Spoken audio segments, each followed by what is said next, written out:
Built by KGCI, Real Estate On Air, powered by the Mindset and Motivation Monday. Here's your morning primer. If we can take a step back and realize how emotional that decision is, and we can really think that through and help people walk through one of the biggest decisions they'll make in their lifetime with understanding and compassion, you're golden. The greatest skill that I learned and developed was to be able to put myself in their shoes. The greatest skill that I learned and developed was to be able to put myself in their shoes. You never know who you're talking to and what they're capable of, or how they can change or impact your life, or what they could do differently. I just feel like I'm at this point in my life where I definitely need to be doing more. It's important to just lead your life with what is important to you and being kind to people, because you just don't know where that's going to come back. Hello, amazing friends, and welcome back to another impactful episode of the Reveal Podcast. I'm your host, Jessica Nieto, and today's episode is one that is truly going to inspire and resonate with so many of you. Have you ever felt like the grind of building your business has taken over your life? Today, we are joined by none other than Marguerite Crespillo, a real estate powerhouse. 30 years in the industry, Marguerite has helped over 4,000 families buy and sell homes. But Marguerite's story goes so far beyond her success in real estate. She is a wife, a mother of 6, and a grandmother to 8. And she has navigated some of life's toughest challenges, including the tragic loss of her son. And through it all, she learned how to build a business that supports her life, not the other way around. So today, Marguerite is here to share her journey of resilience, the power of creating boundaries, and how she rebuilt her life and business after realizing that success at the expense of family isn't real success at all. So grab your notepads, because Marguerite is about to drop some serious wisdom on how to thrive in business without sacrificing the things that matter most. Let's jump into the conversation. Welcome to the Reveal Podcast. We've got a special guest, Marguerite. Welcome to the studio. I am so excited for this conversation.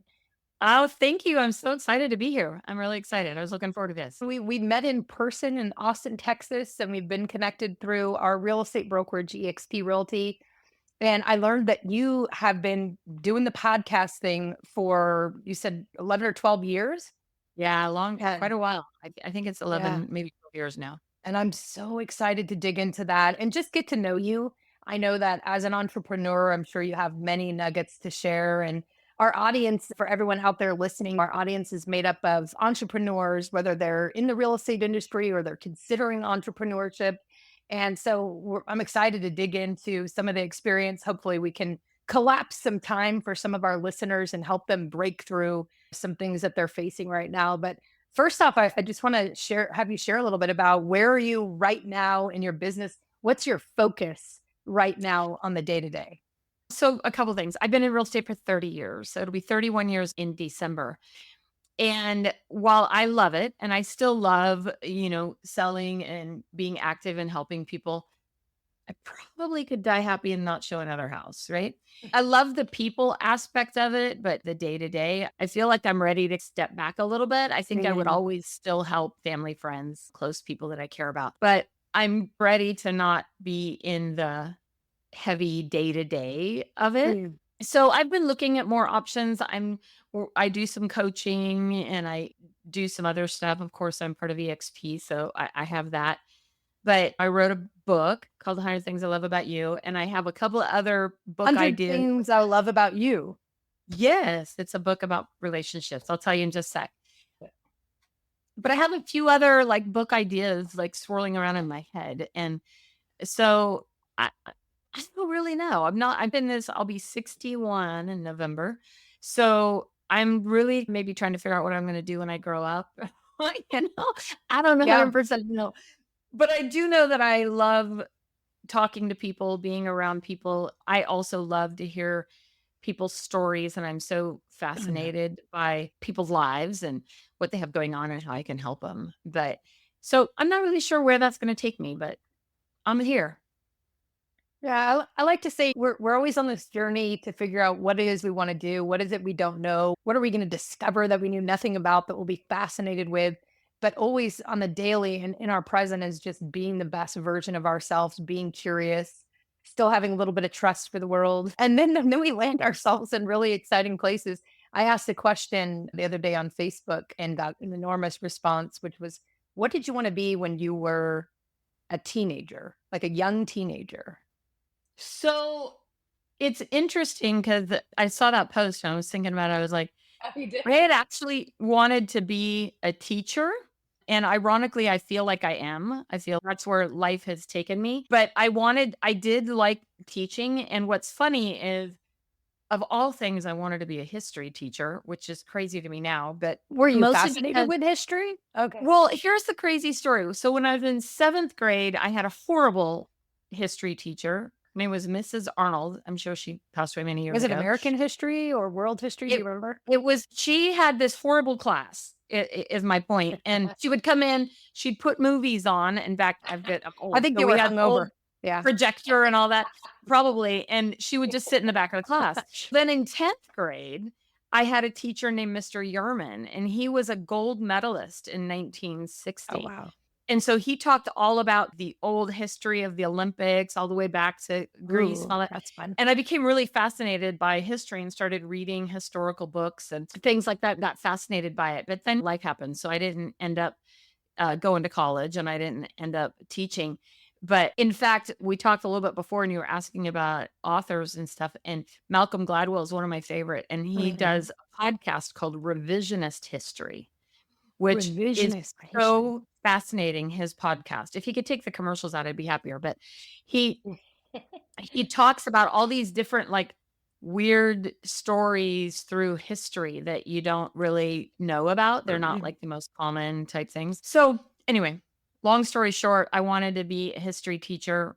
That didn't work out for me, but I'm still a little bit fascinated by history and where it's brought us to today, especially women's history, because Oh, I yeah. don't think that enough we have these whole generations of people who have no idea what women went through to give them what And they have now and what abilities they have. It was what 1984 before a woman could buy a home yeah, without having a man, their husband, on title. And so I'm fascinated a little bit by a lot of that type of history. But anyway, just there the you go. fact that you knew that that your history teacher was in the Olympics in 1960 that just shows that you can remember dates. I'm horrible at things like that. My grandmother was a real estate broker, Oh, and wow. she was selling real estate when women could not obtain credit without their husband. So, Yeah. yeah, I loved Yeah, hearing those stories. I don't know that we have an appreciation Or for I've seen a lot in my lifetime, in my 60 years, I've seen a lot change, but I don't know that we have really an appreciation that it hasn't been that long, is my yeah, point. no, it It hasn't hasn't. been that long, And we you know? haven't really captured it. So if we have the facts, that's fascinating in itself. Hey, did you know? And the kids are like, wow, are you kidding me? That's crazy. But Yeah. really capturing the story of that lived experience, I think is what there's obviously going to be a lot of that missing from what occurred. And so that's what's so interesting about you as a podcaster and an author. Tell us a little bit more about how storytelling has brought you joy and fulfillment and helped you with your real estate business in terms of just your fascination with people and connecting them and learning more about their story. I think that I was raised by a single mom who was an avid reader, and she also loved history, ironically, but she loved to read. And so I grew up in a household where books were a big deal, and we didn't have books. We would have to go to the library, right? So we couldn't I was mark going up to the say book. that's why they were good in our family because they were free. Yeah. Yeah, we didn't have books. We had to go to the library. At So the we'd go to the library. library and read books. So I became fascinated by that and the stories that I would read about in these books that would take me to places that I never imagined, right? Or Mhm. never thought possible. So they created this imagination. And I feel like stories connect you to people in ways that there's not really another way to connect them. If I give you an example of something that I did, then you go, oh, and you can connect to that. You go, oh, I get it. Or if I give you a scenario of how something might work, but if I just say, oh, if you do this, you use this pen, or if I give a whole story about where pens came from and why they came from, or maybe I don't go that far back, but if you give a story, Context matters, right? I love it. yeah, they can connect or relate Mm. to it a little bit better. Like, I guess the best example might be in real estate, right? In real estate, I will frequently tell people that looking for a home is like looking for a significant other, right? A spouse. And it's like a blind date. You can describe all day long what you want, but when you walk in, it's either there or it isn't, right? There's a feeling, and it's either there or it isn't. It's the same thing with homes. Is you can say, look, I have to have a 3-bedroom, 2-bath. It's got to have a 2-car garage. It's got to have a lot size, whatever you say. But the irony is, I'm sure you've seen this in real estate, is people rarely buy what they describe out of the Correct. gate. And so when Yeah. I tell them that story, I say, it's like a blind date. You feel it or not, they can relate to that. And they go, oh, yeah. So then Yeah. when they walk in the house, now they understand, oh, yeah, I'm not feeling the vibe of this house. Or, Yeah. so I Vibe's the think, best way to explain it. First house yeah, we ever bought, it was you walk in and yeah, I think we'll live here. I think we can live here. yeah, Yeah. it's crazy. And I just feel like stories to me connect people in that goes far beyond just the facts, right? Just the facts, Mm. ma'am. You have to have the story around the facts to help people go, oh, okay, like that, I can do that, or that makes sense, or "Oh, I don't connect to that, or I relate to that, or whatever that might look like." Yeah. I share with my real estate team a lot that it's important that we look outside of our industry to other entrepreneurs or business owners or even blue collar workers, like just different thought leaders in the world to learn some of the skills that we might not necessarily learn from that top producers that just stumbled through and became successful in real estate. We don't want to look to that person for everything. We want to observe other people. And what would you say is like some of the communication skills? We're not born with perfect communication skills. We can't even talk when we're born. When we're born, Right. we can't talk at all. And I've learned a lot growing up and I've changed a lot. Even not so much just changed the way that I communicate. I've become better at listening, obviously, is the number one thing we learn to become better at, I think. But also, I used to feel that I was obnoxious or I used to think I was too much. And I've learned to embrace the parts of that I want to really step into. And then it's just part of who I am. And then learn to listen better. And these are all things that we learn over time. We have kind people that tell us and we listen. And we have people that give us really direct feedback that dislike us. And we learn from that if we're paying attention. But you've been doing this storytelling thing and been in real estate for 30 years. So what advice would you give to an entrepreneur that just is feeling like they're not really connecting with people? Where could they start? I would say that probably the greatest skill that I learned and developed was to be able to put myself in their shoes. Is to be able to Yeah. put myself in their head. Like, what is going on in their head what are they thinking about, or what is bothering them, or what is inspiring them, or what's making them feel this is the right decision, or this is the right move, or is there like no trust there? Is there something that is holding them back? How can you get into their head? And I feel like if you can get into their head, then you can now create kind of systems and processes around Mm. making sure that happens. Because here's the crazy thing.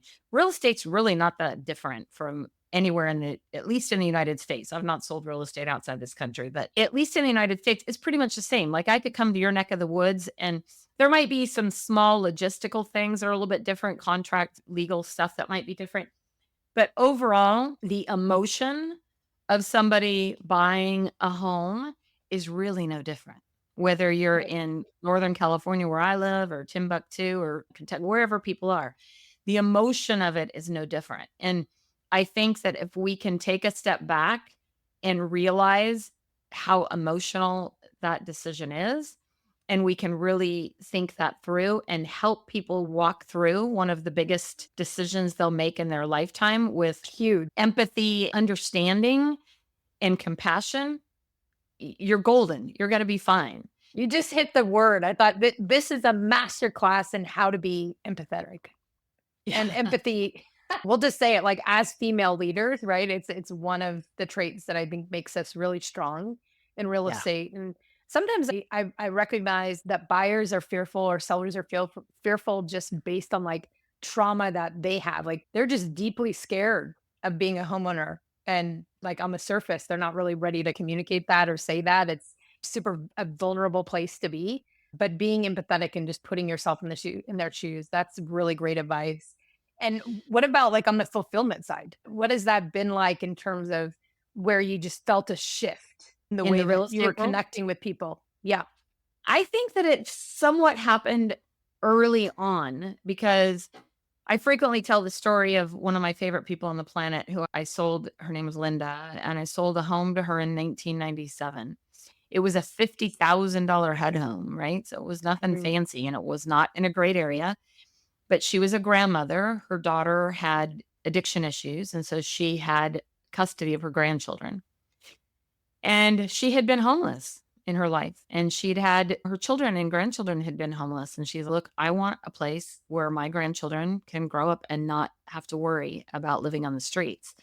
Yeah. And it was, to me, it was so impactful. And what's even better about that story is that same woman, Linda, has now bought and sold 8 homes through me since 1990.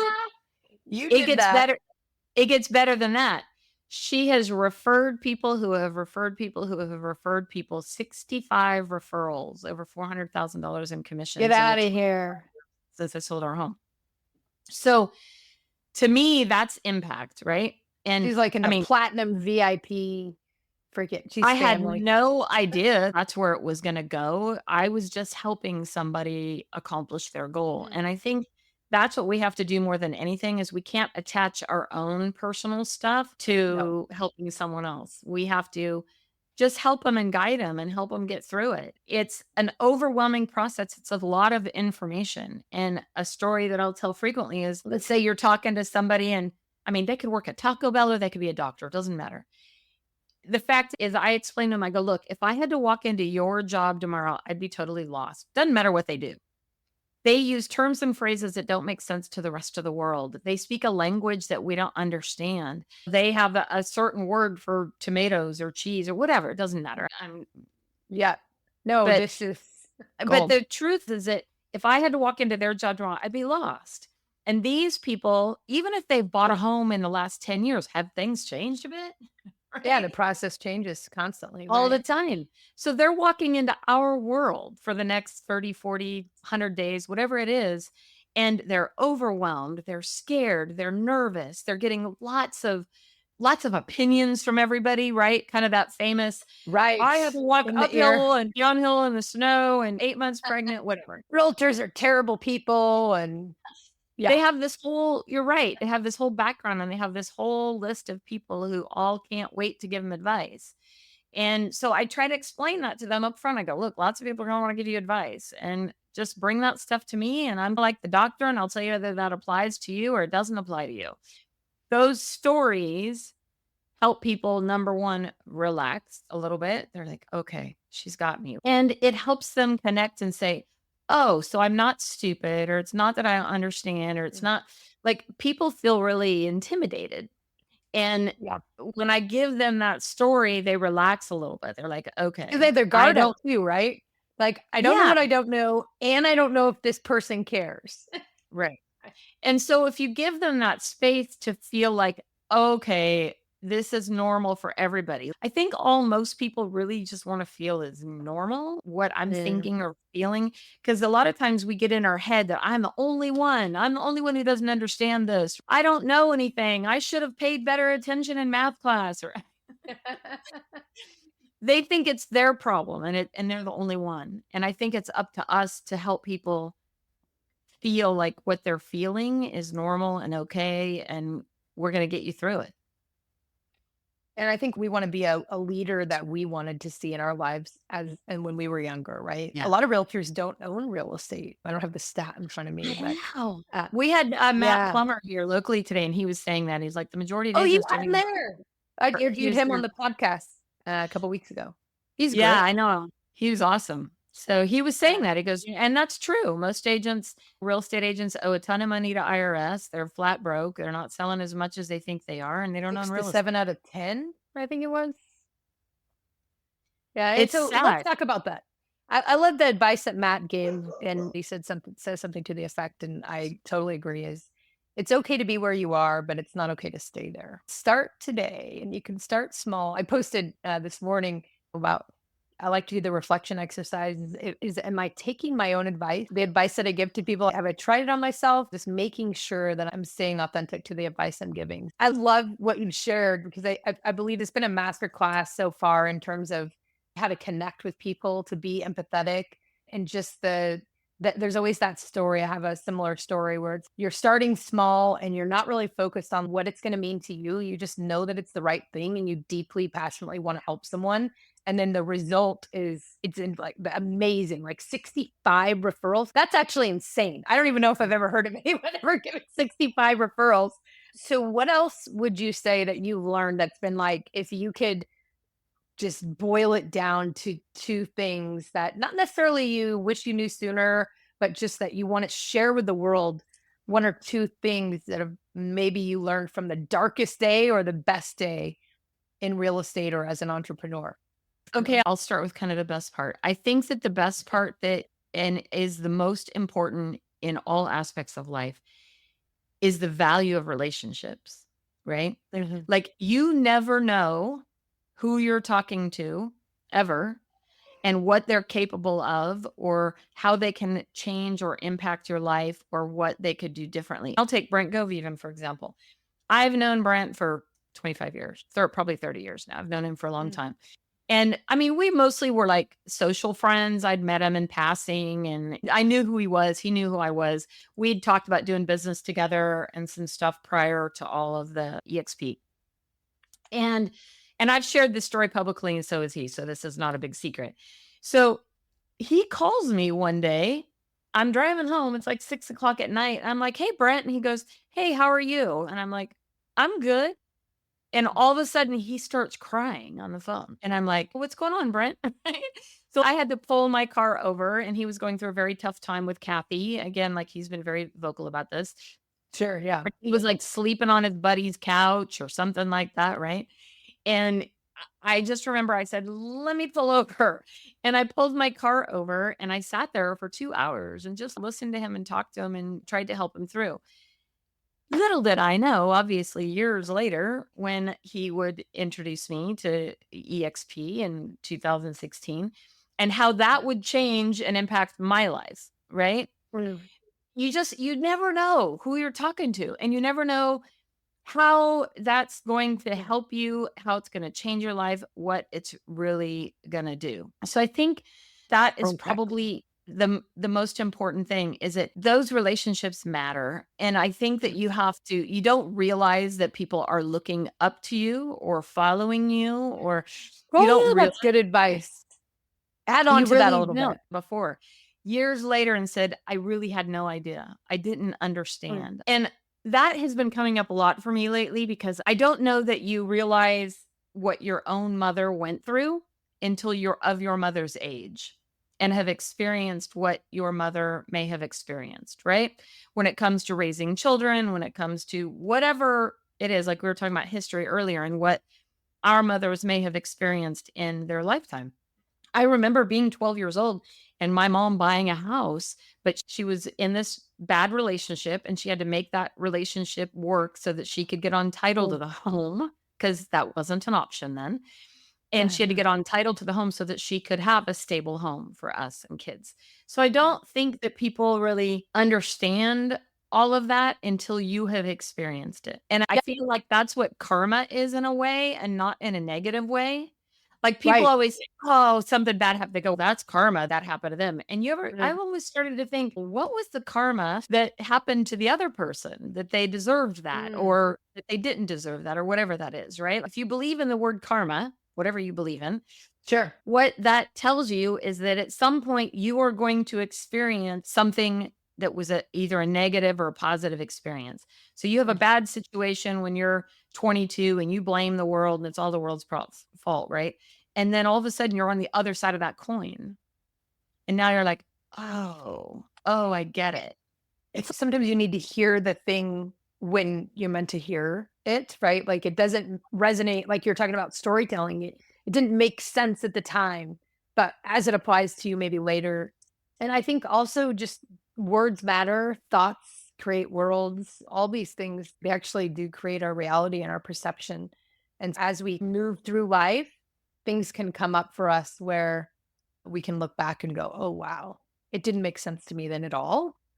I think that reflection part is a valuable part, right? When you can 100%. stop and you go, oh, Sit with the problem. sit with it Yeah. and think, okay, now maybe it's starting to make a little bit of sense. And when you asked about what was the hardest lesson, I will tell you that I had a couple. And one of them had to do with our brokerage. My husband and I had our own brokerage for 22 years. I spent years working it and building it and gave up a Awake big at part of my night.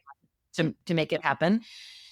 And we ended up with 120 agents. By most people's standards, that would be wildly successful until we had to sit down and really look at our numbers, right? And the numbers obviously didn't make sense. And at that time, my husband had recently been diagnosed with Parkinson's disease, and the financial stress of running a brokerage and all that was going on with it, we had to come to the very difficult decision to just shut it down. It wasn't really saleable. That's a misnomer for many people that, oh, I'm going to build this and I'm going to go sell it for $1 billion. That's not reality. And it wasn't saleable because it was part of a franchise. And because once you pulled my personal production out, it didn't make sense, right? If you can't remove yourself. Oh, yeah. And the crazy part is that was one of the most difficult days of my life was when we had to walk in and shut this brokerage down. And I was embarrassed, right? I was angry. I was pissed off at the world. I was just every emotion you could possibly imagine. It was one of the most difficult days in my life. But little did I know where that was going to lead me, right? And I had no idea. Like, obviously, God had a bigger plan.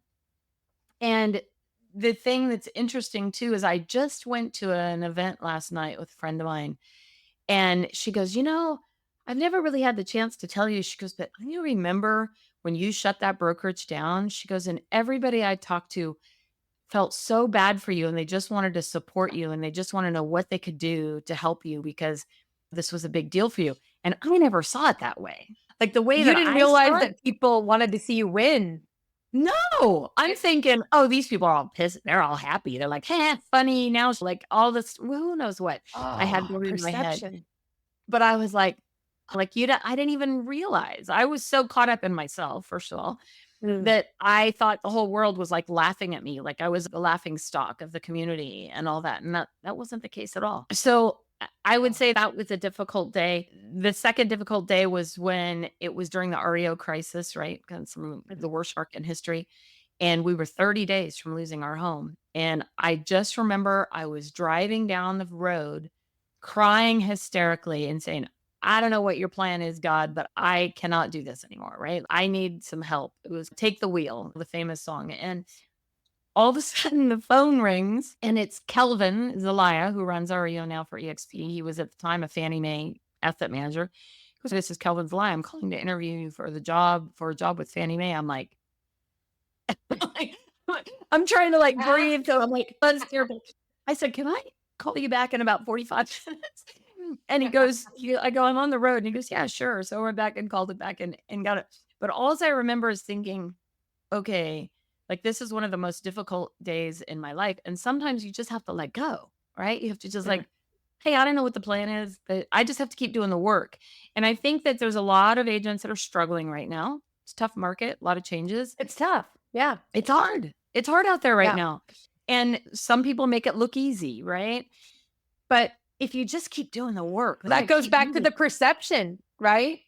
I have on my agenda each week that I reach out to agents that I don't know well, but that I see them, I see their potential, or I just see their heart, I see their service.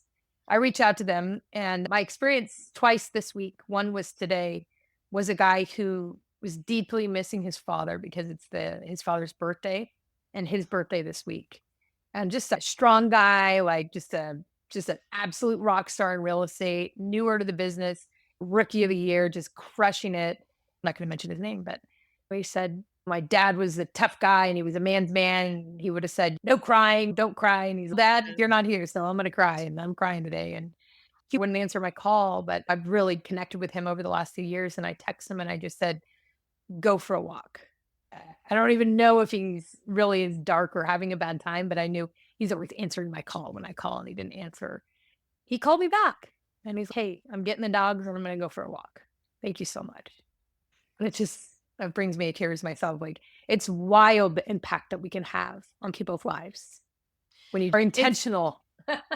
It's interesting because at least in my lifetime, we're in a world where we're more connected than ever, right? We can see Ever. people ever. We don't have to hide under the table at night on the phone. Yes. The phone like, shh, my dad's on. But the flip side of that is we're craving a connection more than ever. Isn't that Right? wild? We're craving that person that feels us or understands us or maybe just sent us a text, hey, go for a walk. I don't think that we want to be realize seen. the little things are such big things. The little things that we don't think about many times are so impactful. And I've seen that more and more the longer I live and I'm here on this planet, of how those minuscule little tiny things that you think are no big deal are a big deal. And if we can keep doing those little things add up to the big things, but they do. we're We've so seen that. focused on the big things that we can't see the little things, right? Yeah, and Or it has a we don't compounding think effect. those little things matter. Yeah, it has a compounding effect. You can be doing things behind closed doors for a really long time. Yeah. That you are rewarded for later. And so and I think we can even unfortunately, I think it's unfortunate, but in business, we can differentiate ourselves just by simply keeping our word, communicating, not necessarily showing up. Maybe you don't show up on time. Maybe something happens. Like, just be human and connect with people. I like to share just the most simplest thing is when you go to the coffee place or you call a realtor or you interact with humans throughout the day, or you're showing by example how you treat people on your first date or whatever it is, to actually pause after you ask someone how they're doing. Yeah. And that right there is just the exchange of energy where people feel human. And then, of course, they're going to be curious and feel grateful and want to know how you are or connect with you in a deeper level. And then you receive back how you receive back, right? That energy exchange. It's so simple, so powerful. I would love to see what you're doing, Marguerite. I'm excited to talk a little bit about your podcast and just looking forward into the next year, being brave, being uncomfortable, putting yourself into that next spot where in the hot seat where you're like, I'm going to do something wild. I don't know even what it is yet. Talk to us a little bit for those out listening that are maybe a little fearful about their 2025 goals, or they're setting them just where they think they can aim. Talk to us about going bigger with those goals, or maybe just not even knowing what they are yet. What does that look like? I think that and I don't know if we were talking about this before we came on air or not, but I heard somebody talking about how to go and find 5 big no's. What is something that you've dreamt about for so long, but you're so afraid that somebody's going to say no, right? Or you just assume somebody would say no, right? You assume that, like, who would be your dream guest, or what would be a dream destination you want to go to, or what would be a dream? What are those dreams that when you ask somebody else, will be like, oh, nope, not doing it. But you keep pushing until you get to the person who says, sure. And so that made me think. I saw somebody post that and I'm like, okay, I'm going to work on my list. Who are people that I would love to have conversations with, or be able to sit down with, or be able to spend some time with, right? Not just like in passing, hi, or nice to meet you, shake your hand, or, oh, they're a big deal at a VIP party or something. But who could you actually sit down and have an in-depth conversation with, right? And I think that's what was impactful about the women's event that we went to, is that I got to talk to some people that I never talked to, including you. That was a powerful event. Yeah. What an amazing experience that we had. So that was our inaugural event for the Women's Impact Network at eXp Realty. And I learned that we have the NPS score at eXp in that event. And don't quote me because that might be 1% off, but I know it was at least an 86% NPS score for an event. Yeah. Wildly amazing. And why is that? The number one reason is that people felt connected. They felt safe to really experience something. And What a powerful opportunity to just be able to be vulnerable with people. Feel like you can let your guard down. I learned so much that day, even about I myself. think that those are probably some of the areas that I personally need to work on more, is that vulnerability aspect of it. Because like you're talking about your friend who's, oh, suck it up, toughen up, don't cry, put on your big girl Mm. pants, whatever it is. And I feel like where you can make the biggest impact and you can have the greatest result and effect is when you are more vulnerable, when you do give people that space, or you give yourself the space, right? Mm. You give yourself that place that you can open up and be more vulnerable and share more about where you are. And I think for some, that I know for me, that's been a challenge. It's been very difficult. And so I've sometimes avoided those situations or conversations, or I'll be very surface in them. But I feel like that's where you can make the biggest impact. And I think that if I can be vulnerable with people, that gives them the space and the freedom and the permission to Yeah. do the same. Because So some like, will look at you, no matter who you are, they look up to you, right? I don't care whether, again, you're a barista or you're a VIP. The fact is that there's somebody who's watching you. There's somebody who's looking 100%. and saying, "Oh, 100%. wow, well, she can do it, maybe I can do it." Or maybe there's something more of possible for me than I'm even seeing by watching someone else. I love that, Marguerite. And I think too, when we share, if you were to think back when you were, 1 year in the business and you thought about who were your 5 no's 30 years ago, who were your 5 no's 5 years ago?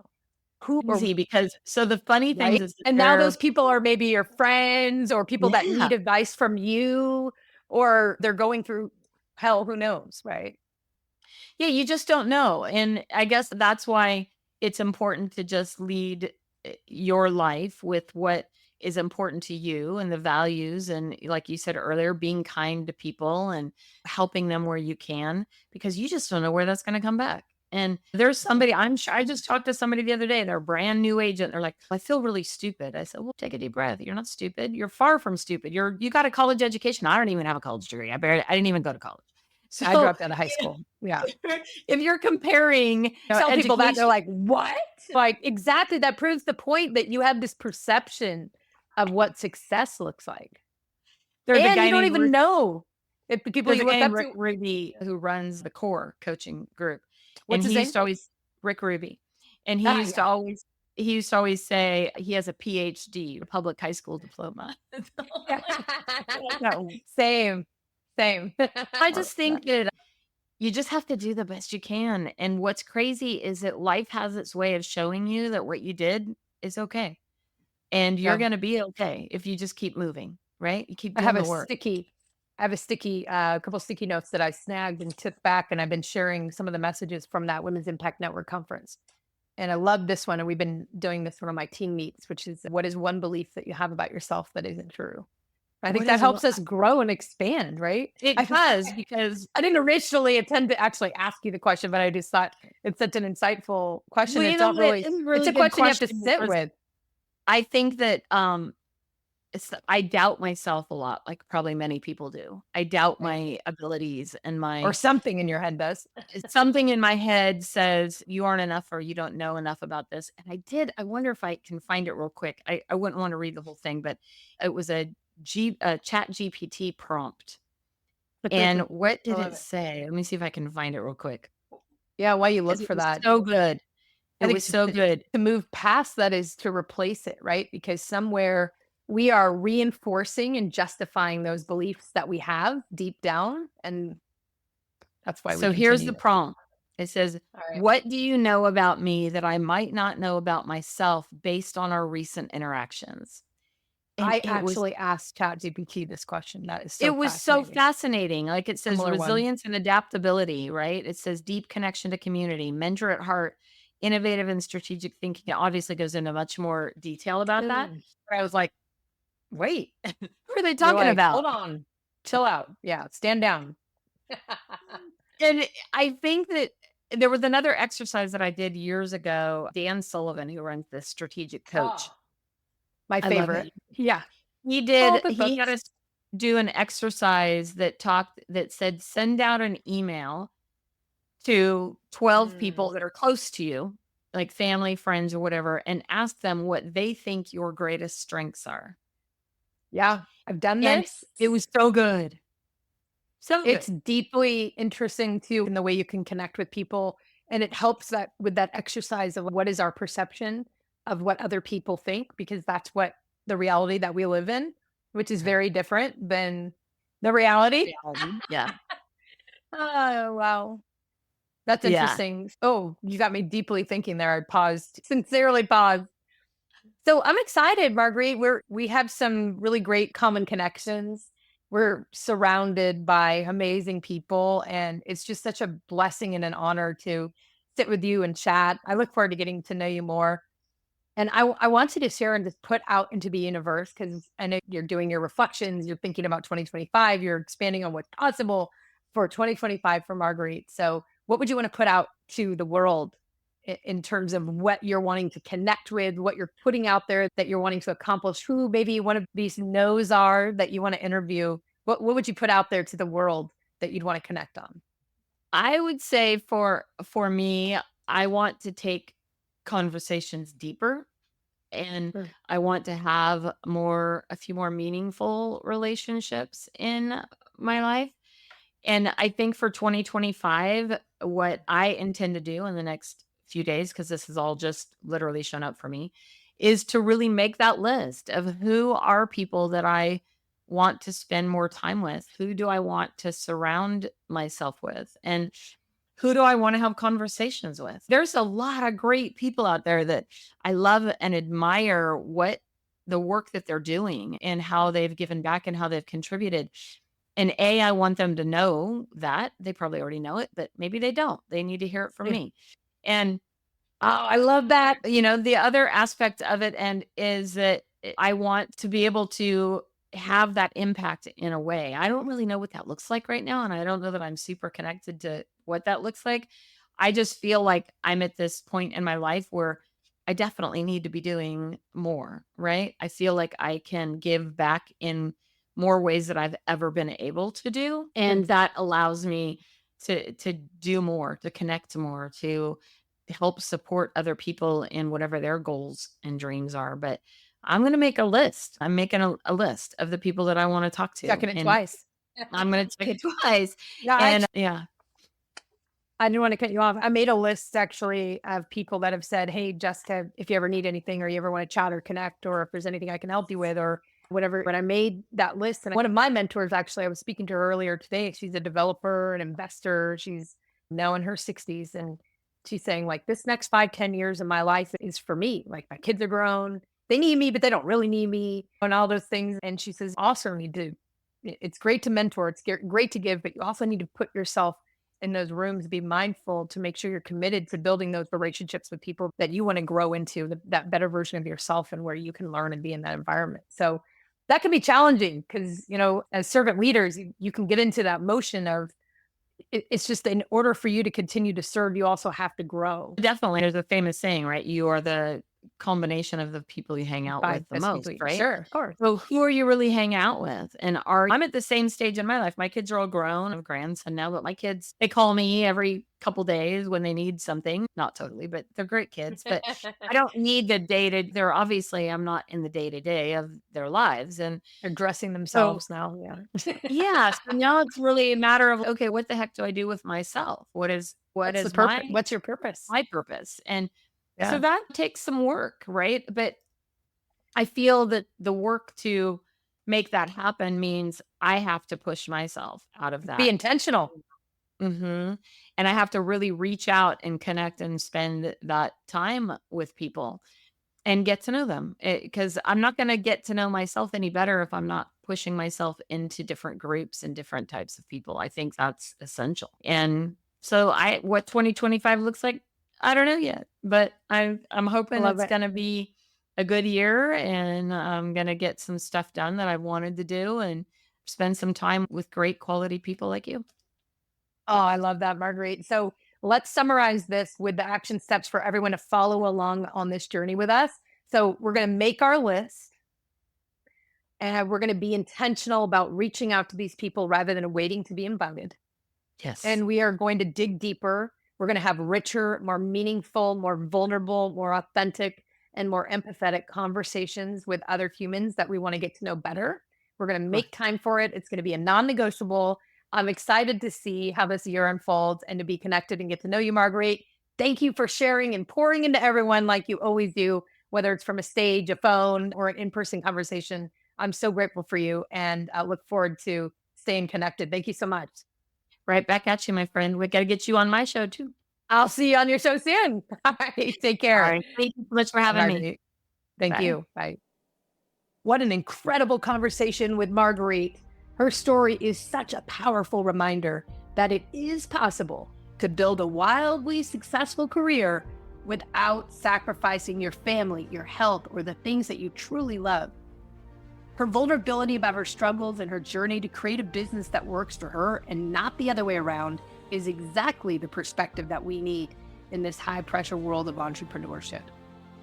It's about creating a life you love and being present for the people who matter most. And as Denzel Washington said, do what you have to do so you can do what you want to do. And if you found value in today's episode, don't forget to share with a friend who might need this message today. And until next time, keep growing, keep giving, and keep building a life and a business that serves you. See you next time.